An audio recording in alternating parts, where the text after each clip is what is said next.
And welcome to the holiday edition of the Hit Squad. Chad Range alongside Ryan Sutton. Good to be here with you, Ryan. Good to be back again. And we want to say happy holidays to you and your family, and we're going to get right after it. Of course, this segment brought to you by Shamrock Fighting Championships, home of St. Louis Mixed Martial Arts.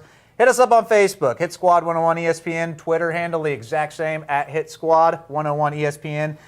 Some big news. Obviously, the biggest news probably of the year coming out of the UFC. UFC welterweight champion George St-Pierre announced last Friday that he's going to step away from fighting for an undetermined period of time. Obviously, the ramifications of this are huge, coming on the Hendricks decision. And I do love our producer, Kevin Fowler, had a great point. Dana White. No, this isn't going to be nothing big. Oh, by the way, the welterweight champ, really almost the face of UFC.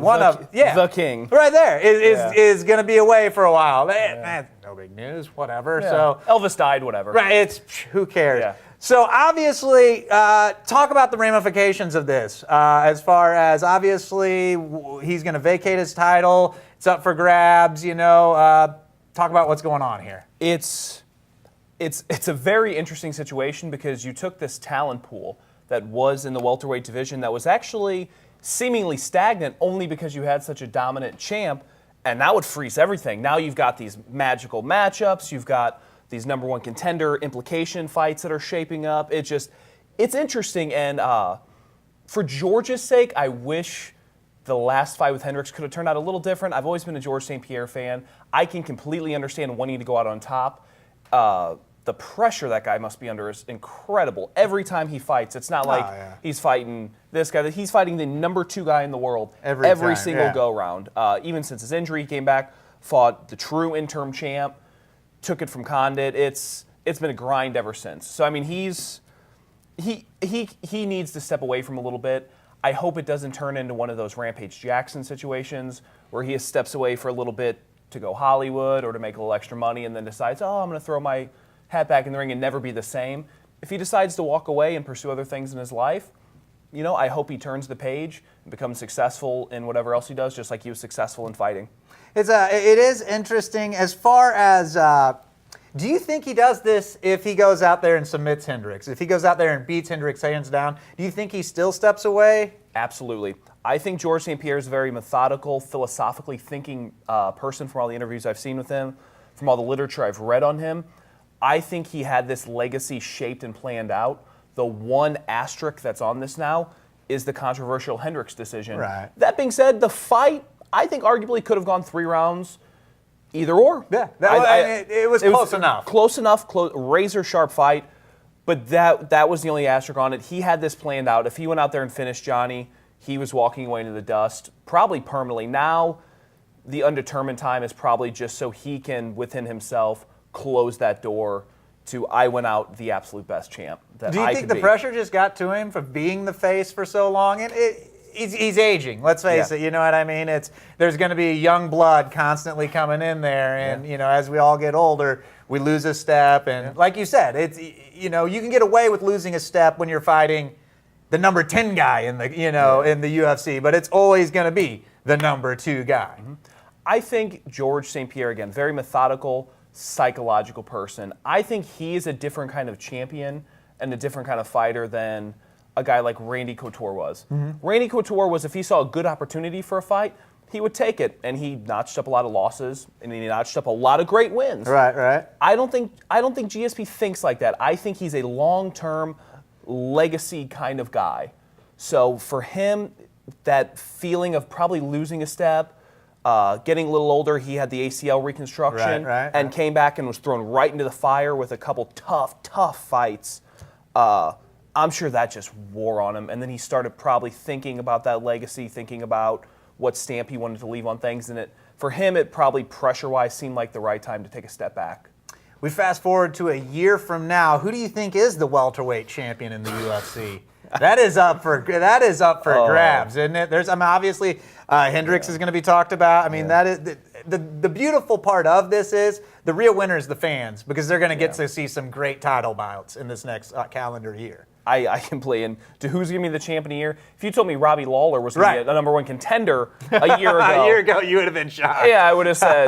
But now, it's not unthought of that he The guy that used to fight on Best Damn Sports Show, that guy? Right, yeah, exactly. So it'll be interesting to see. Also, I just kind of want to touch, you got to love Dana White peeing on your leg and then telling you it's raining. It's not any big deal, not any big deal. Why do you think that was? Just to kind of downplay the whole thing? Or I don't think he's happy with it. I don't think he's happy with the situation. He lost the crown jewel. He's a fight promoter first and foremost. He just lost a very valuable, sellable asset. The most recognizable face. He lost the pretty boy of the UFC. You know? So. He lost that. I don't think he's happy about the situation. I think he's empathetic because secondary from being a fight promoter, he's a fight guy. Right. So I think he gets it. But I just don't think he's very happy about it. Well, keep it tuned right here to the Hit Squad as things unveil. And, as George, he might, you never know. He might be back in a month, but we'll always keep you tuned, of course. Also, UFC 171, a UFC welterweight bout between Carlos Condit and Tyron Woodley, a friend of the show there, Tyron. It's been added to the pay-per-view event on March 15th at America Airlines Center in Dallas. Tyron, he may be on the way to holding the belt here pretty soon. Talk about how exciting that fight is, though. That fight is one, and you read all this stuff about how Tyron just blew Dana White up for that fight. I mean, harassed him, and eventually him getting the shot. On the other side of that, it's not an easy fight for Tyron. No. Yeah. It's not an easy fight. I mean, obviously it's not an easy fight, but even matchup-wise, it's not a spectacular matchup for Tyron. I think Tyron's an incredible athlete. I think he's actually in the stride of his career right now. But the one type of fighter he's had a problem with in his past have been those grindy guys. The guys like Jake Shields, grinds, stays in there. He had a fight back when he was in Strikeforce with the wrestling coach from American Top Team who grinded on him, and that ended up being kind of an ugly, controversial decision. So those guys that just can hang around, or, those are always going to be leery matches for a guy as explosive as Tyron is, and who has the kind of frame that he has where, if he gets worn, that it can start to weather him a little later in the rounds. So let me ask you, get inside of Tyron's mind. Why was he wanting the Carlos Condit fight so bad? Because that's his career. That is his entire career sitting in front of him with that fight. He goes in, he shows up, he's explosive, he's sharp, he finds a way to win that fight. He just took his pay grade from here to here. He took it to the next level. He's making bigger money. He's getting title implication fights. Yeah, absolutely. That's a career fight right there. Well, I love it. The squeaky wheel gets the oil. Just blow Dana up and you'll get it. Well, an interesting little side note on that is Nick Diaz says no to a Carlos Condit fight. He had a chance to avenge a prior loss to Condit. Not to mention, climb up in the rankings and really put himself back on the map, but it's not enough to get him out of retirement. My question is, if no to Carlos Condit, and if no to kind of get you back into, the limelight, is Nick Diaz done, you think, for good?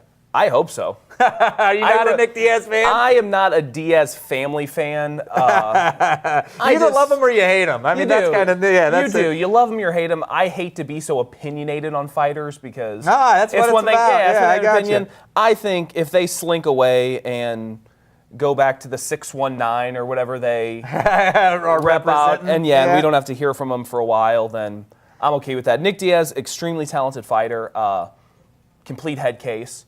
And absolutely. And you know what? You could say, oh, he's a head case, but he's super talented, which he is. He didn't show up. He got beat up his last two fights. Yeah. Condit found a way to win, and George dominated him. So, if he's going out and he's gone, he's gone.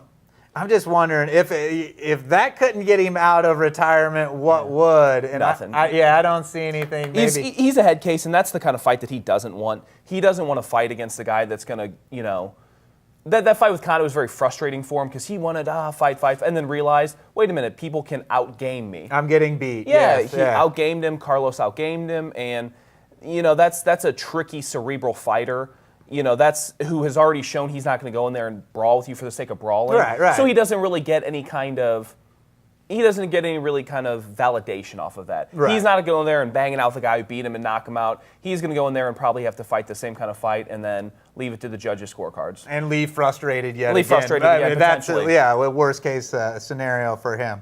Well, an interesting tidbit with the females. And Jesse and I have actually been talking quite a bit about the female fighters. It's always good to get an opinion, and now we get like a third-party opinion here. UFC has added 11 female strawweights. That's the 115-pound division to be featured on the next Ultimate Fighter.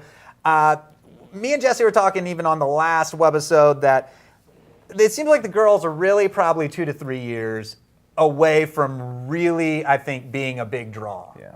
That the women's fighting just, this is the UFC, and it is, I mean, obviously the upper echelon of the fight game. And when you talk about guys, that's where you want to fight in the UFC. And obviously, for the girls, it'll be the same. However, the caliber of fights the UFC is getting on the women's side, maybe just not up to par with, obviously, the product that they're putting out on the guys' side.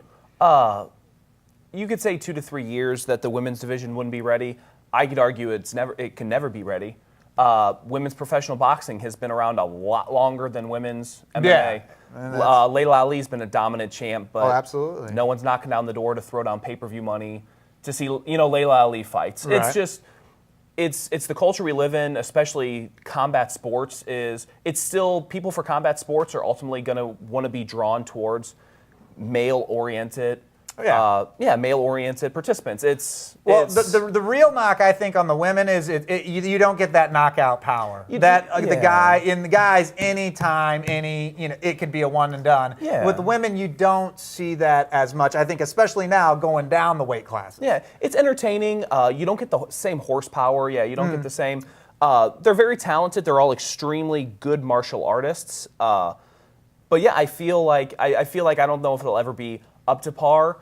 The UFC, though, 52 dates on the card this year. Yeah, that's what they're looking at. They're looking at 52 dates on the card. We've got time slots to fill. We've got shows to fill. Let's put some bouts together. If it's women's and it generates some interest, I think they're looking at it more from a business standpoint. Oh, absolutely. Dana White, I'll never put MMA, women's MMA, and this Ronda Rousey gets on the cover of a few magazines, and next thing you know, we got a champion. Yeah, hello, champion. Yes, the Cinderella story. Wave my wand, and I'm a champion here. So no, we have talked about that as well. Did you watch The Ultimate Fighter? This season, I've actually fallen, out of it. See, that we did too. This was, me and Jesse talked about this. What was it? It was a little because of the women's drama and the whole. It was lackluster to me. It was a little. It was lackluster. I watched the first handful of episodes and some episodes in between, but it was lackluster to me. It didn't have that same feel of where, okay, I gotta set my DVR. I've gotta watch this episode of The Ultimate Fighter. I hate to be, a sexist. I don't. But yeah, it didn't draw me. Didn't do anything to. I tell you what, I can't remember the 17, 18, but the like you said, the DVR was set for The Ultimate Fighter. That was Adam Sella, and that was, I think, the pinnacle of it. Then, like you said, I watched some of the first episodes and just thought, this is.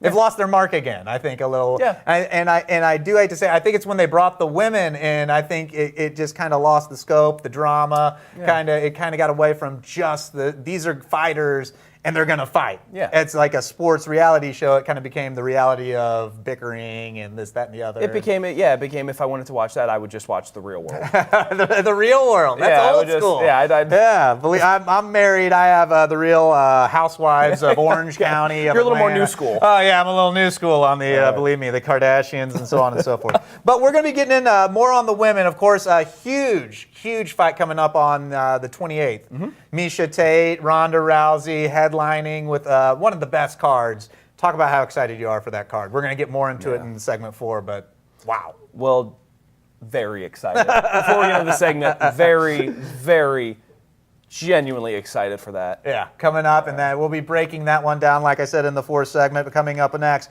We're going to be taking a look at the pound-for-pound rankings and kind of the implications and how they've changed over the course of the year. That's coming up next on 101sports.com.